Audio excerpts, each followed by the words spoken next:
When I was just 5 or 6 years old, I saw a grasshopper jump into the web of a funnel web spider and hopelessly twitch and wriggle for its life. This of course only alerted the spider to spring out of its burrow and seize its struggling prey. Fascinated by what I had witnessed, I remember thinking, I wonder if I could draw out the spider by imitating an insect stuck in the web. I tested my theory by putting a stick in the web and twitching it back and forth. Sure enough, the spider pounced out of its den and lunged at the stick. If it worked for the small spiders, why wouldn't it work for the big ones, I thought. And that is when I learned how to catch tarantulas. And in this video, I want to show you how to find and catch them. Now this kind of terrain is just perfect for tarantulas, and this would be a good place to start if you're just beginning. Oh, whoa. What on earth? I just found a scorpion stuck in a spider web. Looks like he's dead. I wonder how long it's been there. It's like fresh and limp still, so hasn't been too long. But tarantulas typically don't spend a lot of time outside of their burrows. In fact, I actually just came across a little hole right here, which I think may be a tarantula hole. So if you look here, this hole is, so this is my hand. It's about 1 inch wide, so a little bit smaller than your typical gopher hole. And that's how I can normally tell it's a tarantula hole, is the size. It'll be smaller than a gopher hole. And then, I don't know if the camera can pick it up very well, but there are just a little bit of webs around the entrance, which may be an indication that it's a tarantula hole. But then again, like, you'll have just spiders make webs and gopher holes and things like that anyway. So I'm gonna try tickling the entrance right here and see if I can get them to come out. Just like some small little critter is trying to penetrate in there. And that's usually if there's a tarantula in there and you do this, it'll come out. And I usually do it for about 3 minutes or so. And then if at that point I don't see any legs or anything, then I'll move on. Which is actually the case right now. I don't see anything, so we'll go on and see if we can find another hole.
And that's an exciting thing when you see those legs that start creeping out.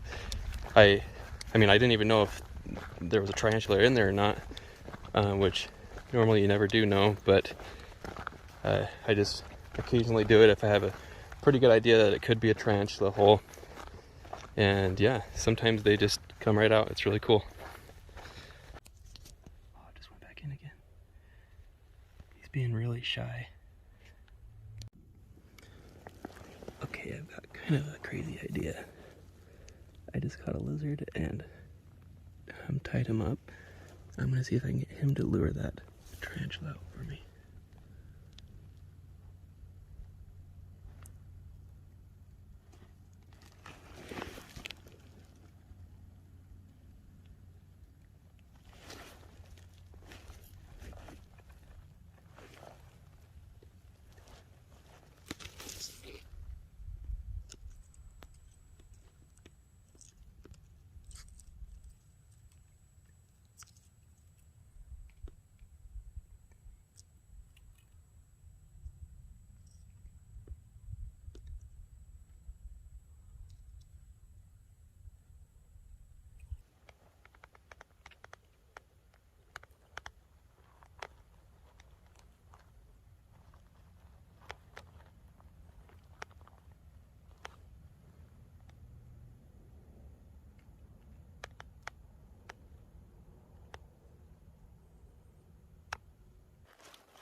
I'm wearing gloves because they do have pretty big fangs and they can bite pretty hard.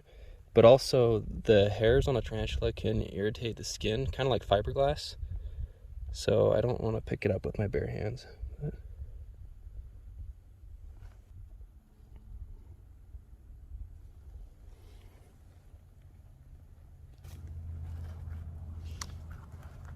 right, well, thank you.